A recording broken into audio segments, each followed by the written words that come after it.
Hello, good evening, and welcome to the George Eastman Museum. I'm Phil Taylor, Associate Curator in the Department of Photography. Tonight we are excited to launch this year's iteration of Wish You Were Here, which marks the 24th year of this lecture series. The Eastman Museum is extraordinarily grateful to Thomas Tischer for his ongoing support of this program.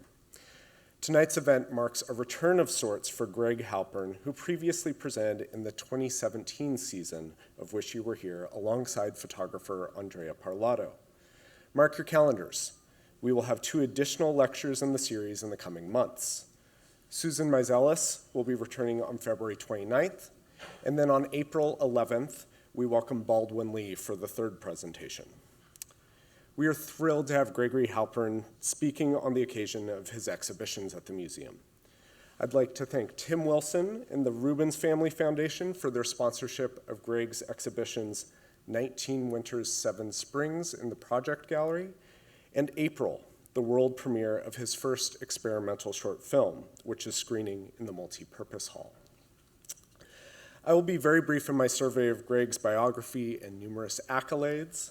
Halpern was born in Buffalo in 1977 and has lived in Rochester since 2019. He's a professor at RIT and a member of Magnum Photos. He is internationally acclaimed with popular publications and presentations in galleries and museums around the world. His 2016 photo book, Zizix, which I have a copy right here, was honored as Photo Book of the Year at the Aperture Perry Photo Book Awards. In a recently published interview, Aperture senior editor Brendan Emser noted that Zizix has, quote, become one of the most important photo books of the last decade. The Halpern effect is evident in a generation of young photographers who have studied Zizix as though it were gospel, end quote. Gregory Halpern is many things: a sensitive portraitist, a daring colorist, a connoisseur of architectural idiosyncrasies, and a collector of inscrutable enigmas. Halpern's ability to render the complexity of a social landscape, to be attuned to the reverberations of history, these qualities are central to what make him an exceptional artist, and someone who continuously challenges and expands the possibilities of what it is that photographs can tell us.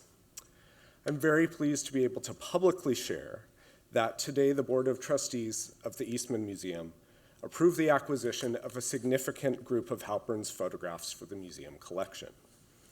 On a personal note, it has been an honor and a pleasure to work with Greg. We hope to have time for a few questions at the end of Greg's presentation, and afterwards we invite you to join us in the Woke Concourse, where we will have copies of Zizix available for purchase, and Greg will be available to sign books. And in addition, the Project Gallery and Multipurpose Hall will be open to visitors until 8 p.m. With that information out of the way, please join me in welcoming Gregory Halpern back to the Dryden Theater.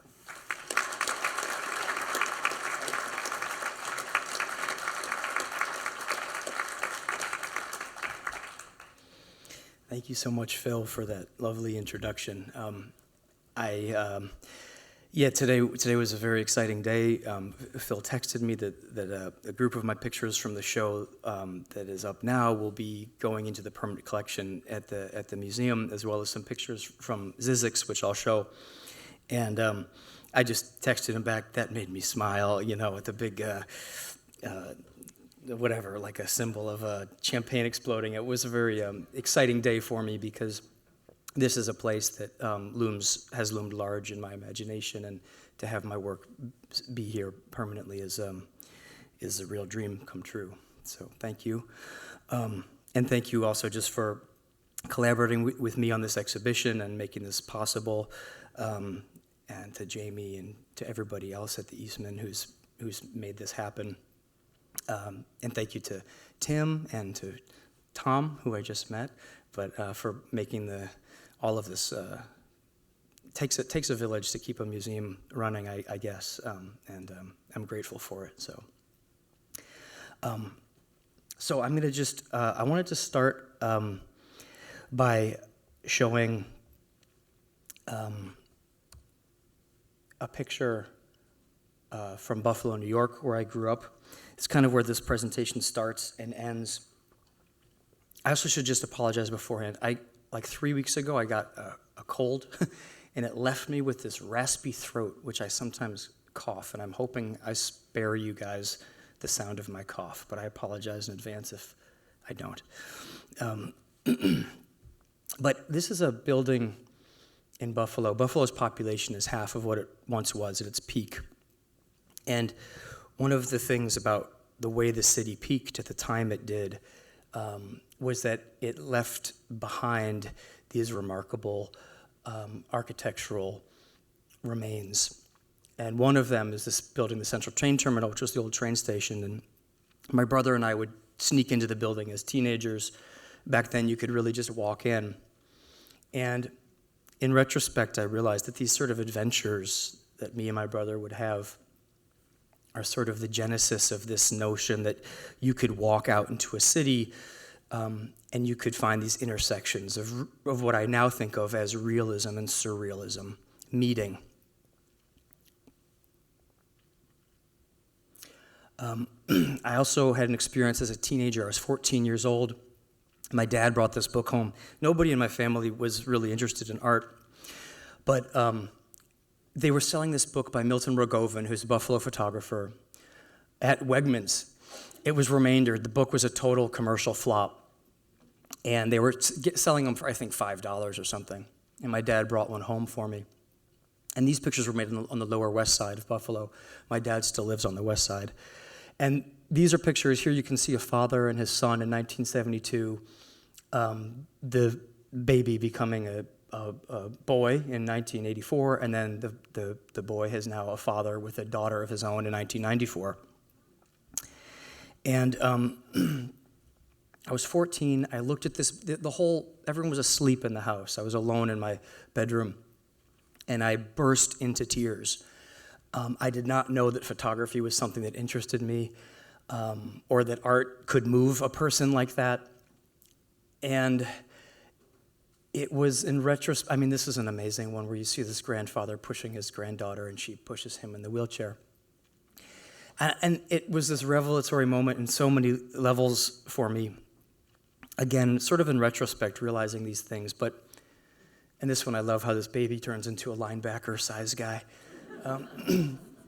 But I was reading Shakespeare at the time in like my English class, and I didn't feel moved. And I remember thinking, I'm supposed to be moved by the world's greatest author, I'm told. And then I see these pictures made around the corner from where we lived, with pretty simple photographic technique, very straightforward, and I was just devastated. And for me, I think about a lot of things when I look at this work, but I always start with Milton because for me, it's that power of looking into the face of another that really kind of keeps me going. I have a lot of other pictures, landscapes, but it's really that keeps me wanting to make pictures and meet people. The first book I made was a book that came out of my undergraduate experience at Harvard University. While I was there, this is at the end of 1999 when I graduated in 99. So in that year, you can see the assets, line 19 are the school's assets at the beginning of the year. So that's 17.6 billion, and line 21 are assets at the end of the year, 22.6 billion. So while the school's endowment was just soaring, sort of historically soaring, the school was also cutting the wages of its service workers, food workers, and security guards, and food workers. And so I got sucked in. I was not a political person, but my best friend was a real activist, political activist and organizer named Aaron Bartley, who grew up in Buffalo, who weirdly was at Harvard Law School. He's a childhood friend of mine.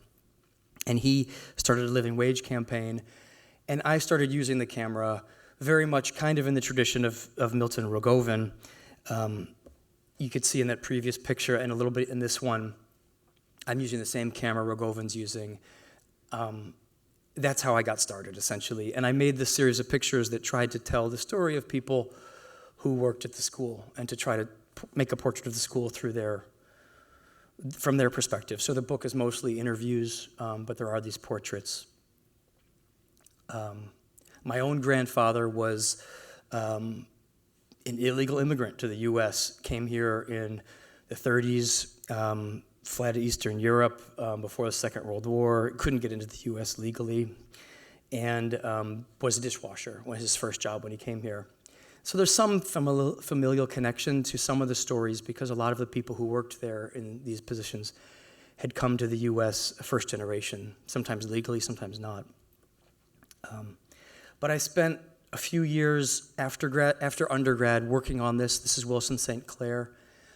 And I liked it in the first top left image. You might think it's a Harvard professor, economics professor, and then the sort of assumptions one makes about another person based on outfit or uniform really interested me. And so I became really obsessed with trying to tell this story. And I became in this living wage campaign. That's my friend Aaron on the top left, who staged a 3-week takeover of the president's office, basically demanding that wage cuts be reversed. And then I made this book in 2003. This was 4 years after I graduated, called Harvard Works Because We Do, with a pretty unambiguous title with a very clear agenda. Basically, by the time I published the book, I felt like I needed to learn about photography itself as a language in a way that I hadn't. I'd taken classes at Harvard. Amazingly, Chris Killip, the photographer, was at Harvard at the time, and I got to study with him. It's interesting. Chris always told me, go back to Buffalo. Just go back to Buffalo. I kept talking to him, how do I become a photographer? He said, just go back to Buffalo and photograph in Buffalo. And it took me like 20 years to take his advice, but eventually I did. But, at the time, when I was an undergrad, I actually wasn't studying photography other than I took an elective with Chris. I became friends with him, which was amazing. But I didn't study photography properly until graduate school. I did study literature, history and literature. And while I was making that Harvard work, I was reading books that at the time had no connection to the work. There was no relationship, but slowly there became more and more of a relationship. So I was reading The Sound and the Fury, and in this book, one family is portrayed in sort of 4 different mini books within the book, and each book is written by from a different perspective, a different person in the family authors it. And the truth is sort of never arrived at, as it really can't be, in trying to tell the story of one very complicated, dysfunctional family. And that fascinated me, that the structure of this book really was as messy as the family itself, the subject, the content of the book. The structure and the content sort of felt appropriately aligned. And I began thinking a lot more about narrative and wanting to use a narrative voice that was not driven by, say, a political agenda. Even though I believed in that political agenda with that Harvard work, I wanted to make something different. And I went to graduate school in California, where I studied with Larry Salton, who's best known for his book, Pictures from Home. But he also made this book with Mike Mandel called Evidence. And the book has had a lasting impact on me. It's pictures from archives, police archives, science archives, laboratories. And these pictures were made generally as evidence of one thing of another, but decontextualized without any information.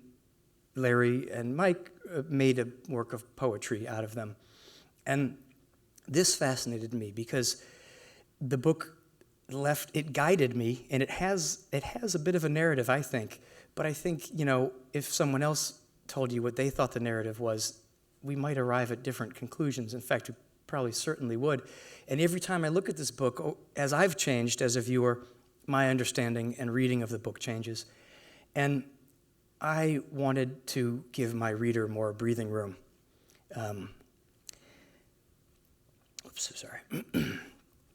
So, and I'll get back to my pictures in a second, but my brain is going through all these sort of transformations that I kind of wanted to talk about because I think it makes sense. I was thinking about nonfiction and fiction and how there's this binary that sort of exists when you say nonfiction or fiction, but that in reality, so much of storytelling sits in the middle. And so much of life, a representation of life sits in the middle, I think. And I guess I like that space in the middle increasingly. I like that my pictures are somewhat both. When I went back to making pictures with my own voice, I wanted to make pictures that felt somehow both. Yeah, okay.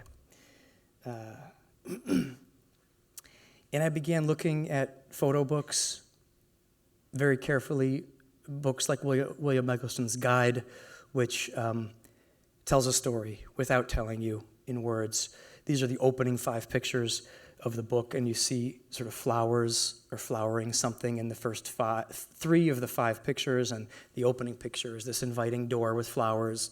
You enter the book.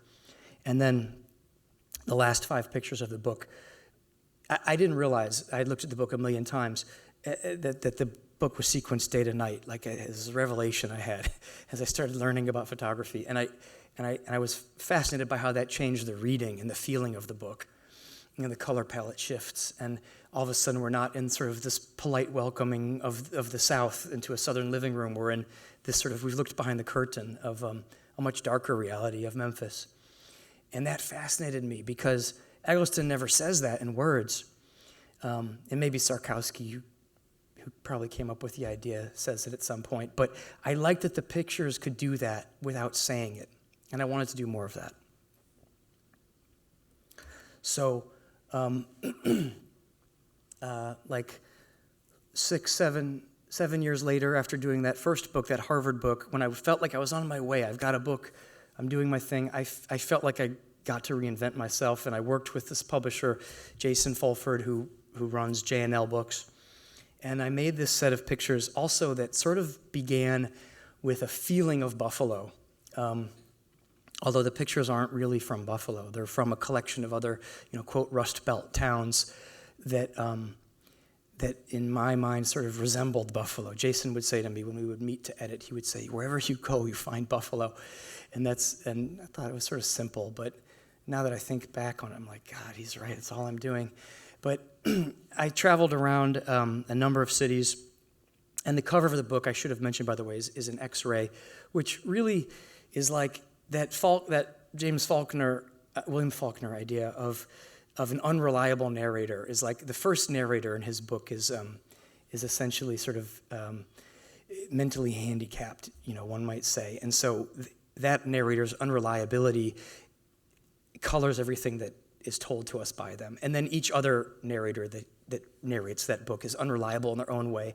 And so on the cover of this book, I put an X-ray of a brain. And I was thinking about X-rays, I was thinking about entering the mind of the narrator, of this unreliable narrator. And here you see these sort of X-ray-like images of 4 cities that are overlaid.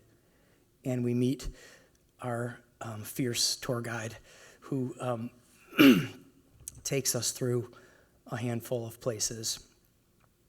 And we follow the way one might follow an urban stray cat in and out of places that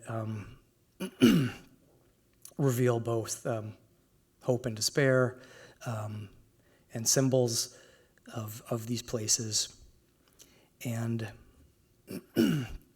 possibility in the form of various things. The place that the book depicts, for me, was the first time I tried to think about the idea of creating a fictional place, if you want to call it that. But by mixing these places together, my hope was that it created the feeling of a place that could be singular, but in some ways this was like this was my way of working out a language, a visual language. And it was the first time I felt like I was making something that didn't feel like entirely like someone else's. And that was exciting.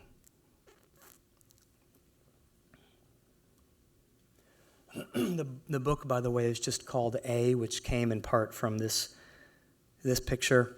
But also, between the cover and the title, I wanted to force the viewer and the reader to be really active in terms of the way that they read the work. Again, in some ways, I've had these periods where I'll make a body of work and then I'll get really sick of it by the end, and I'll sort of push back against it. And I think that's what was happening here. Was this with the Harvard project? I felt like I had suffocated the viewer into understanding what I wanted them to understand. And I feel as a viewer, when I receive work like that, I feel condescended to or force-fed the meaning. And so this in some ways is me reacting to that.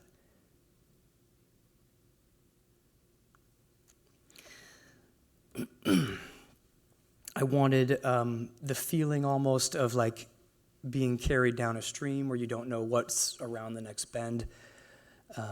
And I wanted the viewer to have that pleasurable experience I had of wandering a city and not knowing what I will expect or what I will find.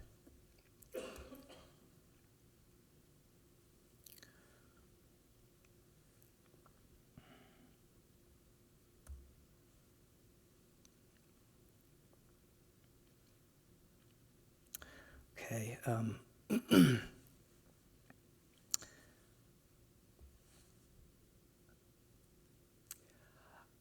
I love this quote from Chekhov. I love short stories. I like thinking about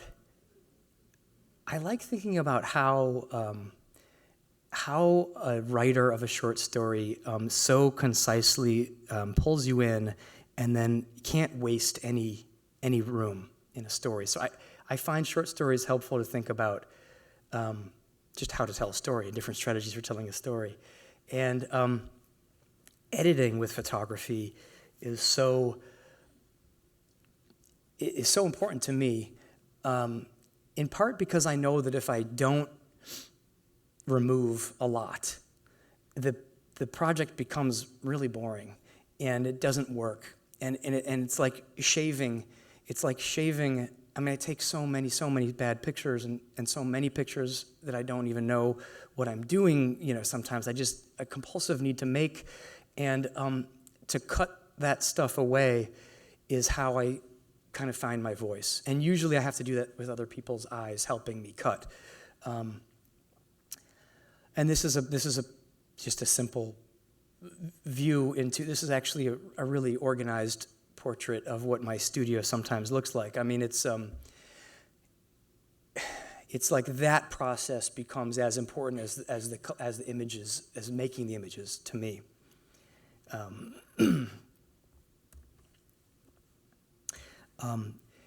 I make these. I cut up. I'm shooting film still, and I cut up my contact sheets. They become like playing cards, which actually is kind of a useful metaphor because I use play a lot to resequence and regroup, to reorganize. And I like this. I think John Cage borrowed this from or stole it perhaps from Sister Carita.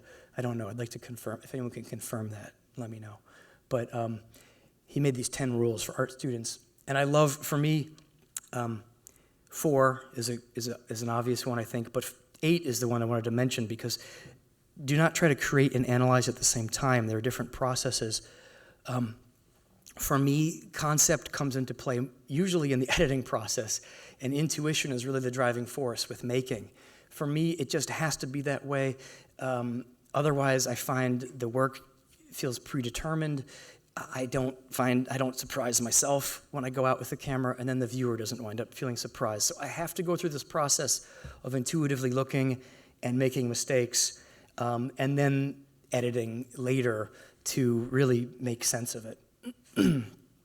And I think I have this theory that the brain reacts really quickly to imagery, like long before we can articulate how or why we like or don't like an image. Our brain has figured that out. And it's like this pre-articulate zone and that really interests me. Like, I want my pictures to work on that level, and the pairs and the sequences to work on that level, but I also want them to work on the level of like the third and fourth reading, after you've seen the pictures many times. That's the ultimate, is if you can get it to work on both levels. And so I'm always trying to play with that. And it's always way harder to do than I think when I sit down to edit. Okay, I should fast forward to the next project here. Oh, one last thing. In terms of editing, I love this little piece. This is the ending of the poem by Joyce Carol Oates. This is not a poem. Instead, it is a slew of words in search of a container, a sleek green stalk, a transparent lung, a single hair's curl, a cooing of vowels like doves. And to me, that's like what we're doing as photographers. We're collecting these things that may not make sense together at first, but can somehow make sense together. And if in some illogical form of logic, in the end, it fits together, it's joyful and beautiful. So, 5 years after I made Zizix, I made this book called after I made I made this book Zizix, which is the title comes from the name of a small desert town east of Los Angeles called Zizix. And the pictures start essentially in this town, and they move loosely westward. They move through the desert into Los Angeles and end at the Pacific. And before I say too much about the pictures, I'm actually just going to read I'm going to recount an experience I had while flying into Los Angeles one night and being awoken.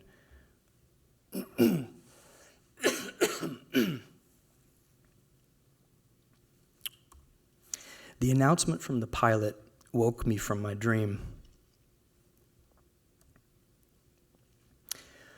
The people on the left side of the plane, he said, could see a massive wildfire down below. I wanted to see, but I was seated on the right side, and there were no open seats on the left. Disappointed and horribly groggy, I drifted back to sleep, but I dreamt about a terrible and strangely beautiful fire. The next morning, I rented a car and drove back towards the fire, which had continued to grow in the night. I parked and walked close until the heat pushed me back.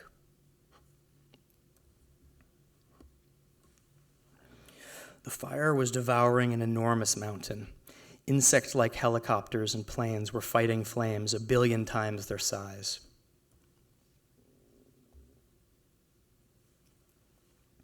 Watching the dry brush ignite, it seemed as if nothing would stop the flames.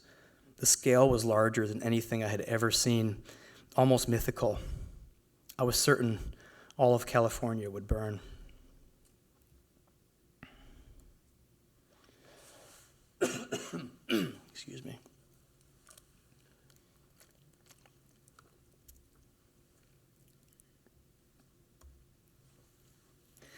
The early settlers called California the Golden State, or the land of milk and honey. And today it's kind of easy to snicker at those obvious ironies, with Sprawl and Spaghetti Junction and Skid Row. But there remains in Los Angeles, and this was a place I felt repelled by at first. I was going to school in San Francisco, and I would visit Los Angeles occasionally, and I felt repulsed really by the place. But over time, I became more and more intrigued by these strange moments of beauty that fit with this kind of cliche notion of California as paradise. And that's what interested me, is that they both truly did seem to exist there side by side. And I thought, what happens if in my container I put both? And I attempt to use a bigger container with a more chaotic subject matter. And so the project was born out of a sort of a challenge to myself to embrace that. embrace all of the beauty and all of the ugliness of the place. And weirdly, it did feel like there was a strange kind of harmony when you saw it all together. At least that's how I felt when I put my pictures together of these extremes. It felt like there was this sort of sublime and psychedelic and self-destructive, and they were all in this sort of fever dream together feeling of this place.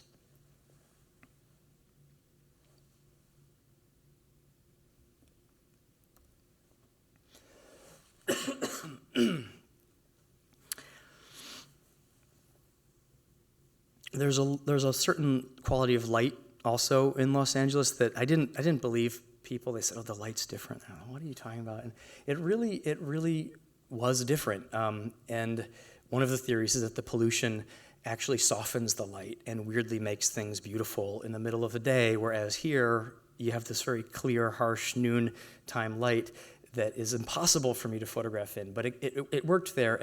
But the quality of light was, like, color palette and light really attract me and help me drive a project. I think that way, that I want each project to have its own sort of set of colors and light. But the light there felt like equally harsh and sort of transcendent. And so it felt perfect also to tell the sort of story that I wanted to tell.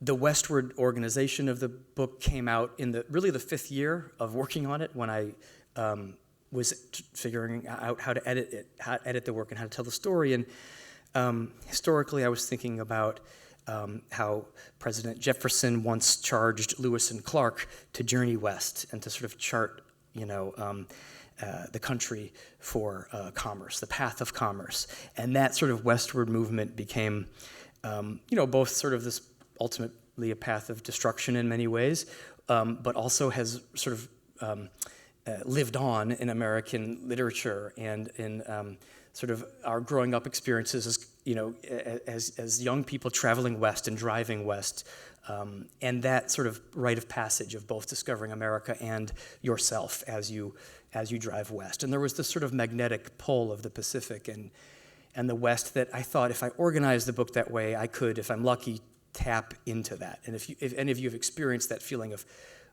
going to the Pacific, and sometimes in Los Angeles you have to drive an hour to get to the Pacific, there's that feeling of finally arriving. And I wanted to work with that. Very simple, kind of like Eggleston's organizing the book day to night. If I could do it in a simple way that somehow compelled the viewer to keep looking, that would be best. And that's sort of how I arrived at that.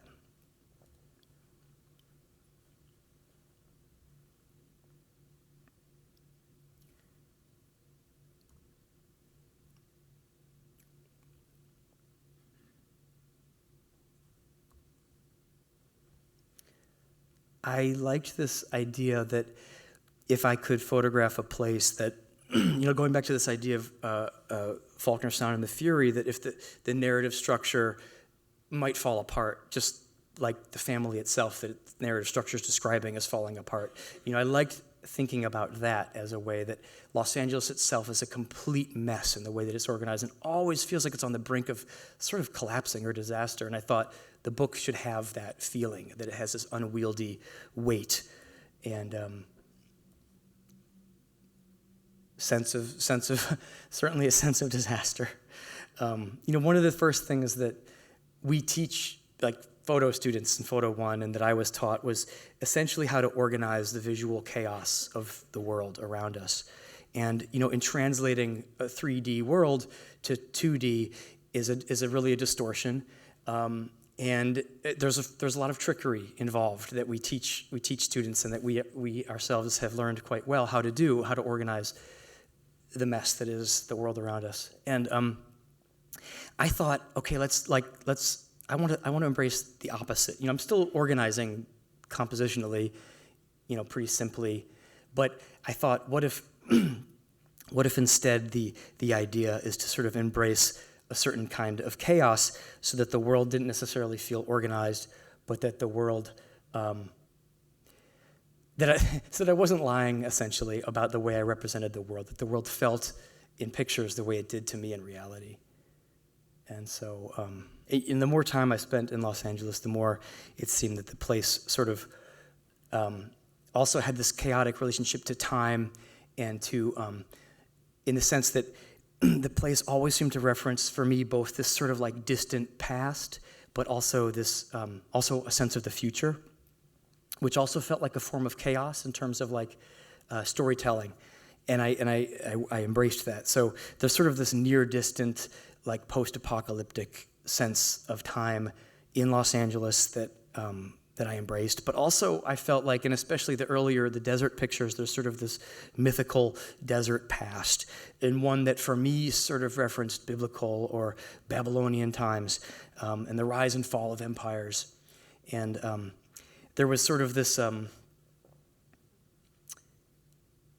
there was this sense of, well, I don't know if it's sci-fi, but a sense of fiction and a sense of surrealism that I'm also embracing. So I'm sort of taking what I did with that book but for me the volume is higher, the colors are higher, the surrealism is higher, and the sense of like the fall of empire always feels like it's in Los Angeles. Either feels like it's going to come in the form of an earthquake or drought or wildfire, urban sprawl, car crash. But that promise feels like it's lurking and it's there.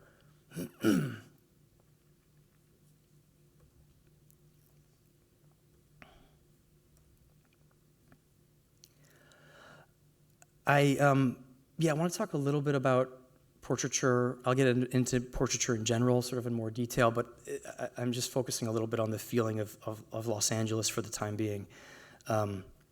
But one of the things I'm sort of realizing at the time is that trying to define photography's relationship to truth is a very slippery relationship. There is, of course, some relationship to the truth in like arguably every picture, but there's also, I think, a real relationship to fiction in the pictures. And what I was thinking about was that like painting is sort of more honest about its intentions and its possibilities, in the sense that like what I envy about painting essentially is that it never claims to be anything other than a purely subjective vision. And we place no false expectations on it in terms of its truth value. We know that it represents purely sort of the strange and unreliable vision of its creator. And its unreliable strangeness is what gives it value, And photographs, on the other hand, sort of still sit in the public domain, but I think also just in general in this world where we expect them to tell some truth. And I think that therein lies their power and their weakness, and their ability to be deceiving, their ability to be moving. It's all in that really weird, messy, problematic relationship to truth.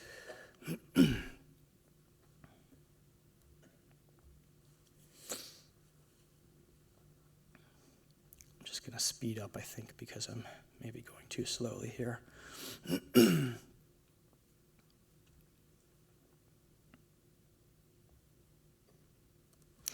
last thing I just wanted to say about this project, because I think it's relevant, is that the demographics of Los Angeles are that 17% of the people living in the city of Los Angeles live under the poverty line, which is, by the way, $12,000 a year for an individual. I know, $12,000 a year for an individual. So 17% of the city's population. And right in the middle of this city is Hollywood, the world's largest image factory. And this factory, generally speaking, does not represent poverty or homelessness or any really marginalized population within the city that really surrounds it. And what I thought was that population was as much a part of the city's culture and fabric as any other. And so, to me, this was an important part of the city to photograph. As complicated as that is to do and talk about, I felt that to studiously avoid this aspect of real life in Los Angeles would sort of be whitewashing the city, just as I feel Hollywood itself often does. That being said, I do know that some of the portraits are uncomfortable for some viewers, and I ultimately have come to the conclusion that that's not only okay, but that that's at times a good thing for certain bodies of work to sort of evoke discomfort in a viewer. And I think it's expected, in a room like this where we're viewing art and we have the luxury to think about art, to feel uncomfortable when viewing certain pictures in this body of work or in others of my bodies of work. But I guess I would encourage anyone who feels that to simply sit with that feeling and to investigate why a picture makes you feel uncomfortable, to decide for yourself what that feeling might tell you about the world around you or yourself, and to try to be okay with that.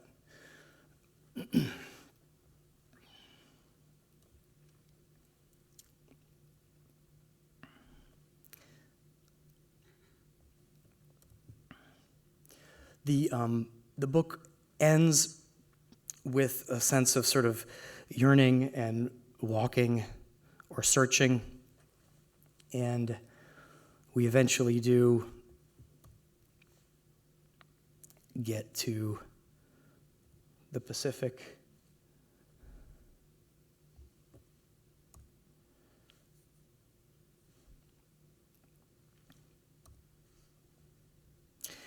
And once we get there, it appears that the book ends on that note, and that the page after this is the sort of credits in the book, so it appears that we've ended there.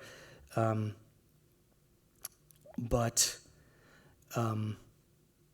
after the credits, I go back inland for one final picture, and I bring you to a ruined, flooded field of California oranges, just in case you thought you had found salvation. I wanted to be sure that you wound up with a slightly less comfortable and less resolved ending. So this is really the ending of the book. I'm going to go really quickly through this. Sorry. This is a project I did called Omaha Sketchbook. It's a series, I'm going to skip that. A series of pictures I made in Omaha, Nebraska. George W. Bush was president at the time when I started the project, and he had this image on the cover of the New York Times when he was giving an ultimatum to Saddam Hussein. And I thought that this incredibly aggressive, masculine act was sort of penetrated by this moment of doubt and fear in his face. And I embarked on this sort of series of pictures that take you through Omaha, and essentially used images of masculinity as a guiding principle, but really allowed me as a maker to wander through the city and to feel the strangeness of this place. I had never lived in the middle of the country. I lived in New York and I lived in California, but never in the Midwest. And I used this construction paper, which I also learned how to fade in windows and whatnot. And the paper was a way for me to loosen up and to play and to let intuition guide the editing process as well. I have a few close-ups here of the pictures so you can see them a bit better. Sorry.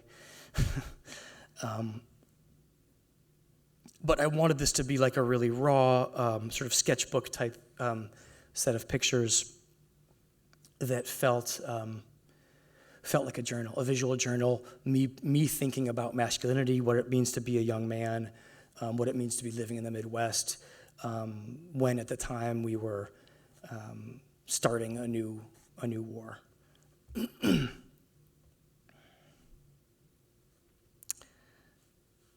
Okay. And I presented the work on the wall this way. The work was sort of thought of as a book, but then I was happy to discover years after making it that I could present it this way, which was exciting for me. This is a series of pictures I did in Guadeloupe. I'm sorry, I didn't didn't leave enough time. But I think I'd rather get to the new work, which is up right now in the museum. Long story short, though, I made this series of pictures in Guadeloupe because I got a commission from the Hermès Foundation to pick somewhere in France to go. And I was really intrigued by the idea of photographing in Guadeloupe as France. And it was an extremely challenging project for me to do, and it stretched the limits of where I ultimately felt comfortable as a maker, thinking about these ideas of insider and outsider, and me being there as a white American who speaks terrible French, making work in a Caribbean country was a challenge in many ways, which I won't get into in detail right now. But what it did compel me to do was to think about going home.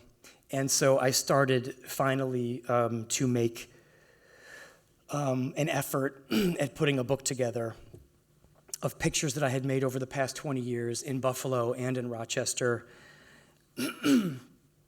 And then I spent the last 3 years adding to that, but essentially it's sort of this archive, a 20-year archive of pictures.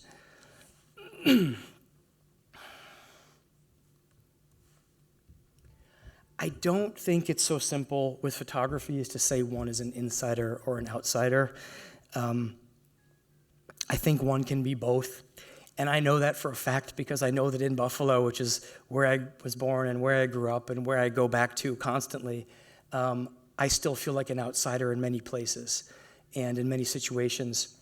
And I think that ability, though, to be both inside and outside is sometimes a gift for a photographer.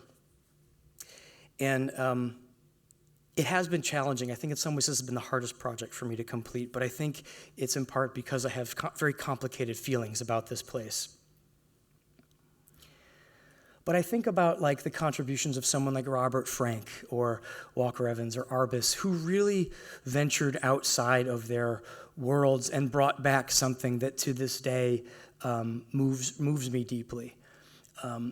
So I don't believe that an outsider can't make work like this. I think I've had some advantages and some insider knowledge that has helped me, but it hasn't always made it any easier.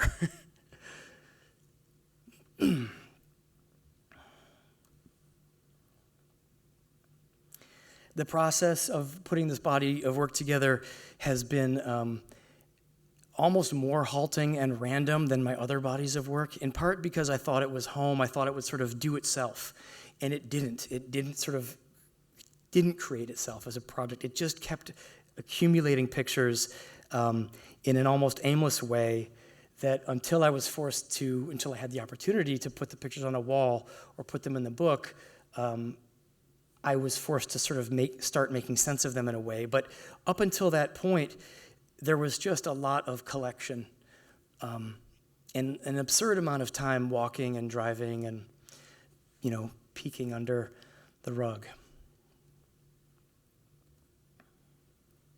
If I set out in the morning with my camera to photograph something and I never get there, it usually means something went well for me, because it means that I found something along the way that's better than the thing that I was hoping to find or that I had planned to find. And that, I think, too, is just has become part of the process.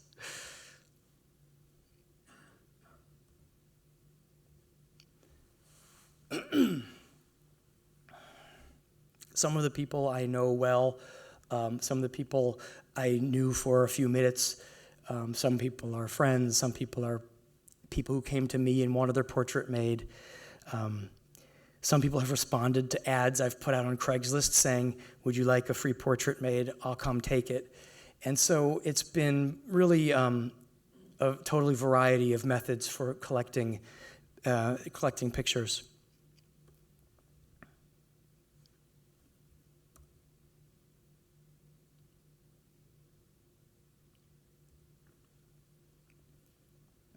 One of the things that I think that is a key theme running through the pictures, is this proximity of hope and despair, which is something that's always excited me and moved me.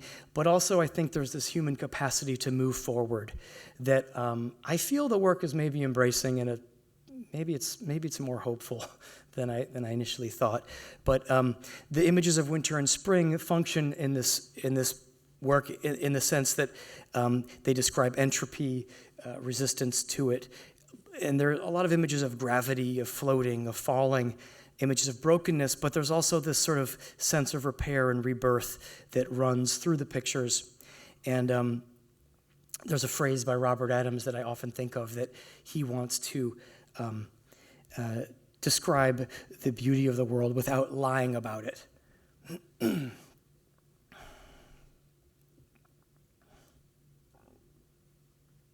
And I don't think of the work necessarily as documentary. I think it's totally inspired by a lot of the documentary tradition. But I've also, for whatever reason, I think because I'm working with people who have come to me, and it's become a bit more collaborative, sometimes it feels more like creating a very short visual story.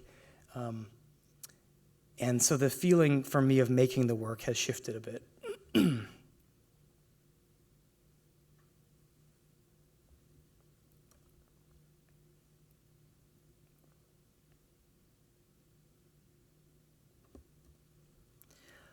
I'm continually fascinated and moved by this idea that I talked about in the beginning with Milton Rogovan, that the portrait of an anonymous stranger, a person you'll never meet or should really never care about, you can look at, one stranger to another, and if I'm lucky, you could feel something. And there's no logical reason for why one stranger looking into the face of another stranger should feel anything at all.